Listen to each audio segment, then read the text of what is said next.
Hey guys, what's up? It's V.I.P again. In today's video, an entitled awful Karen customer demanded that we give her the VIP table at the restaurant and claimed that she knows the owner. The problem is, I am the owner and never heard of this entitled witch. Here is what happened. Let's dive right into the story. This time last month, I was going through one of the worst experiences in my half-decade of being a restaurant owner when a pretty nasty customer decided to grace my work with a nightmare of a lunch. I own and live above a cozy Italian place I called Lydia's Little Bites because we focus on a family experience with plenty of small dishes for children from which we get a lot of popularity. But I digress, onto the show. The morning was a cold and quiet Saturday. A thick fog had rolled in overnight from the coastline to cover our sleepy little town in a layer of mystery. I was setting the tables when I got the first call of the day. Although we open at 12 AM, I'm usually awake and doing prep well beforehand, which the locals know. The lady on the phone was polite and well-spoken, asking kindly to book the nicest table for their son's birthday lunch. In hindsight, I should have caught on to her request and clarified because it would have solved the issue before it even started. With the weather beginning to clear and time on my side before we opened, I popped out to get some birthday balloons and simple decorations to jazz up their table. The only other reservation of the day was for a lunch VIP with a lovely older couple that came in as a weekly tradition. Fast forward to noon, the restaurant was now open and in full swing, bringing in the early birds and fitness hobbyists for their coffee cravings or first snack of the day. My employees also came in shortly before opening time so they could get ready for the day ahead. I would like to think I'm a nice boss, but one thing I do insist on is friendly and punctual staff. I was taking a break in the staff room when I heard a commotion in front of the restaurant, peering around the corner to spot a march of sulking children being ushered in by frazzled soccer moms up to a partially panicking Tatiana, who is one of my employees. After a short conversation, the group were shown the birthday table, and while the children were fascinated, one mom looked perturbed as she looked around at the empty other tables. When I turned away and came back, I found their table empty, wondering whether they had changed their minds and left early. A mess of voices from the corner alerted me that they instead changed tables and comfortably crowded now around the VIP area. I excused Tatiana as I went to query it directly, meeting the lady who had called earlier for a booking. Scanning the table, I found it unusually devoid of a reserved sign that I was sure to have prepared before open, only then to see it sneakily poking out from her handbag, a poorly concealed trick. I could see the dusty gears in her head beginning to turn when I apologized for the misunderstanding, although that apology seemed to have no effect on an already agitated customer. From the bad mood of the rest of the table, I would assume that the children lost their soccer game, wearing down their moms in the process. "Sorry ma'am, this table is already reserved," I explained, but rather than accepting the fact, she disputed it. "Listen, the owner said I could sit here, okay? Now would you get our drinks already?" she said dismissively as she waved to shoo me off. I insisted a bit further that her table had to move, but she ignored me and continued her chit-chat. Annoyed at her reluctance and sheer rudeness, I left to check in with the other customers before visiting the kitchen. When I return to the tables, I hear a one-sided argument erupt from the VIP area as loud voices of anger echo through the building. Making my way over, I noticed the elderly couple who had reserved the VIP table hovering nearby, and they must have been as confused as I was by the invaders and asked them to move. Karen was now laying into them in a furious verbal assault, trying to scare them into leaving. "Get lost, you old craps. This is my table, and if you tell me to move one more time, I will get you barred. I know the owner, so don't mess with me." As I joined the conversation, her wrath was cast over to me also. "I don't want to hear another word out of you either, not if you like your job here." She took another proud sip from her glass, finishing the table's wine. Undeterred, I asked Karen to lower her voice and be more respectful. Her threats had no power over me, since I was actually the owner she said she knew. This seemed to really set her off as she and the rest of the soccer moms turned their focus onto me next, throwing insults and petty curses while I stood horrified on their behalf. "The owner is my brother-in-law. You don't believe me? Don't even bother coming back tomorrow, you little—" I cut her rant short, having had enough of the abuse for one day. I turned the tables and met her threat with a challenge. "Well, Karen, call the owner then." "Or do you want me to?" She paused hesitantly before ignoring the question to curse me again. I smiled. "Of course you can't." "You wanna know why?" "I am the owner, Karen! And I'm calling the cops now," I shouted as I stormed over to the nearest telephone. Karen twisted quickly in her seat, grabbing her wine glass, and attempted to throw its contents over me before she belatedly realized it were empty. Furious at the aggression, I demanded for the table to leave with a warning to call the cops if they decided to stay. This threat seemed enough to quieten Karen's friends, but she still roared with a vicious temper. She was not done yet. Putting down her glass instead, she stepped up to me to an uncomfortably close distance, still shouting at me, now escalating to threats of violence.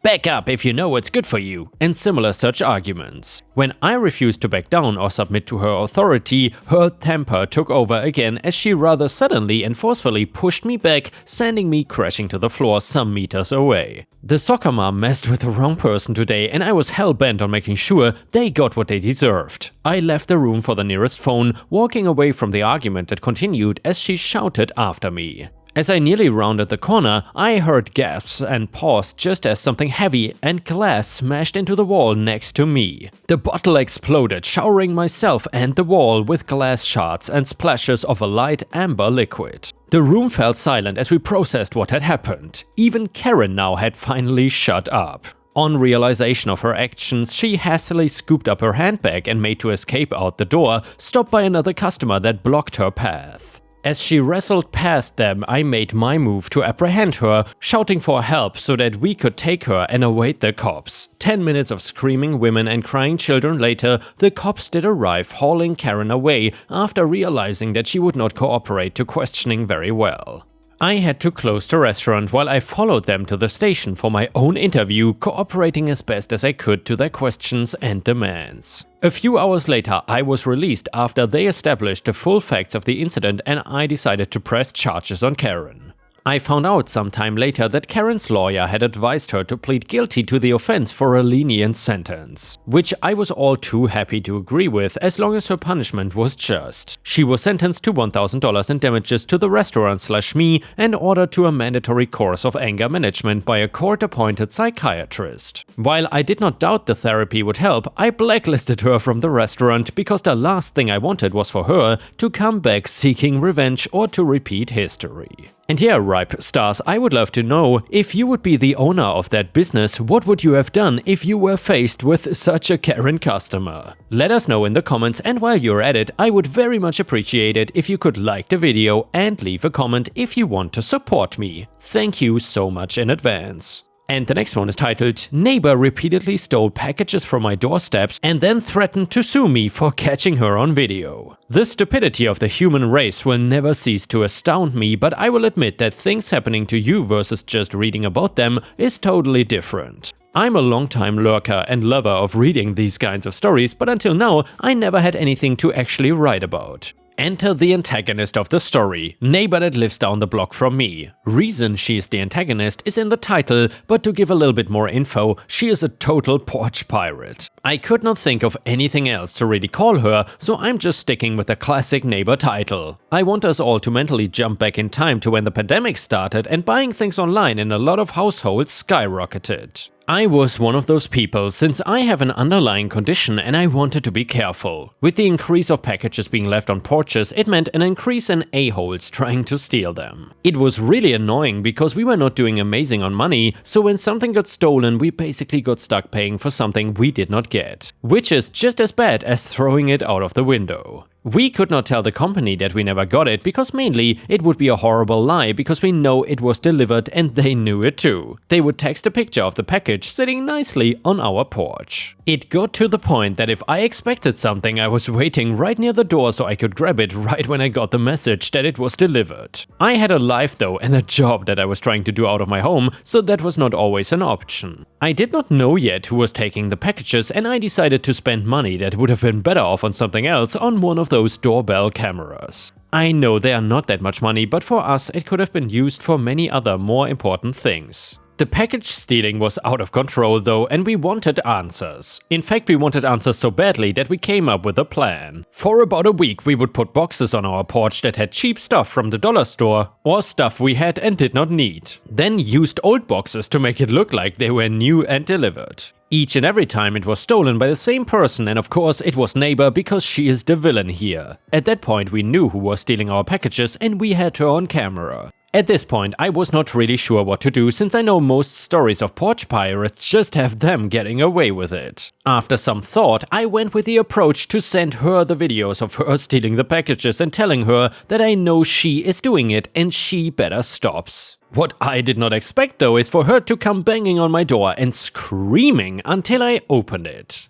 I'll give her this much, she at least had a mask and stepped back when I told her to. Me? Sorry, you seem to have missed the deliveries for today. I know I was being snarky, but I really didn't care after she decided to pull all this crap and make my life more difficult. Neighbor, I got the things you sent me, and I wanna let you know that if you don't take that thing down right now and erase all the footage of me, I'm gonna sue you. Me, it's my property and I can have a porch camera if I want to. I am not deleting the footage, and if I catch you stealing off of my property again, I'm gonna call the police and give all of this to them. Neighbor, you clearly don't know anything about the law. It is illegal to videotape somebody without their permission, so your own tapes are gonna be evidence against you when I sue you for everything you have. She walks away and I am left stunned that she is trying to turn this whole thing around when she is the one stealing from me. Also, the only things legally I could find regarding filming without permission or knowledge is always referring to public property. This is my porch though, and I have the legal right to put a camera there and record anybody I want to. Plus she knows about the camera, so she has knowledge of it, and all she needs to do is stay off of my porch, which she is not even invited on. My husband tells me that calling the police probably won't do anything, but I called an emergency line anyway and filed a complaint and sent in the tapes of her stealing.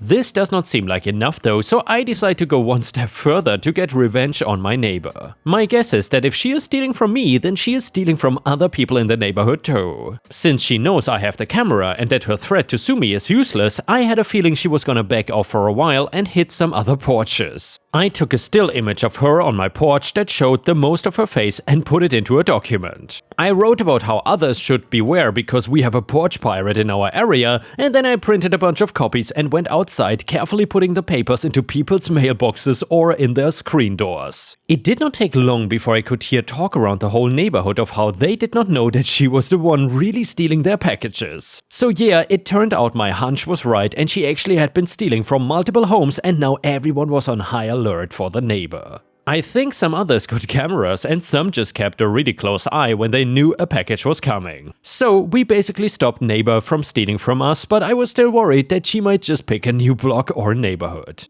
Remember when I called the police even though my husband said it was pointless? Well, they actually eventually did something, and I don't know if it was because of my call or if others also called in about her, so she would have had multiple complaints filed eventually. Well, sadly, she did not get arrested or anything because, like I said, the laws with porch pirating are kind of still being developed, and even with proof, the police usually cannot get your things back. They must have spoken to her though and threatened her about trespassing and theft, because afterwards her entire attitude seemed to change. Instead of threatening to sue everybody, she did not really want to look anyone in the eye anymore, and I think she was too scared to steal from anywhere else again in case she got caught on camera. She was totally shunned by everyone on the block and everyone in the area that heard about what she did. Even though she sadly did not get arrested, she did become a total social pariah and could not leave her house without people pointing and whispering about her. And yeah, V.I.P stars, I'm curious, did any of your neighbors ever steal your packages?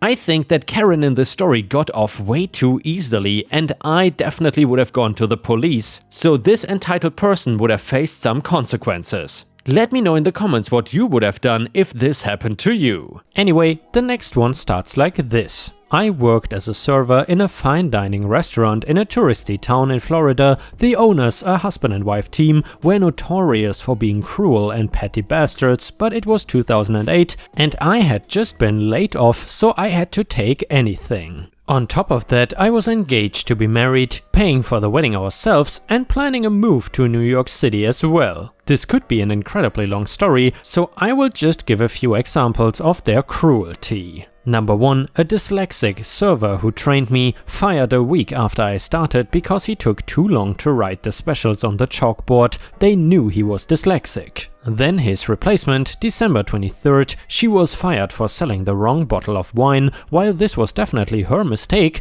their handling of it was despicable. She sold a 125 bottle of wine for $35. Restaurant prices, not the restaurant's actual costs. Those were $56 and $10. The owner let the table know of the server's mistake, saying, "I hope you are enjoying that bottle of wine. It's actually a $125 bottle. But don't worry, you don't have to pay for it. Your server will have to." Needless to say, the table was furious for being put in that awkward position and were gracious enough to give an awesome secret tip to cover the cost. Here is the nasty part. She finished out her shift and paid the total $125 thinking she still had a job. She was fired on Christmas Eve by text message. Number 3. Me. I kept quiet as much as I could. I saw that whenever you shared any bit of your personal life with these dudes, they used it to torment you. The wife owner followed me around the FOH and berated me in increasingly weird ways with the intent to emasculate. Once they met my fiancé, and from that moment on, the wife owner would make jabs saying, "She doesn't seem like she's too thrilled to get married,"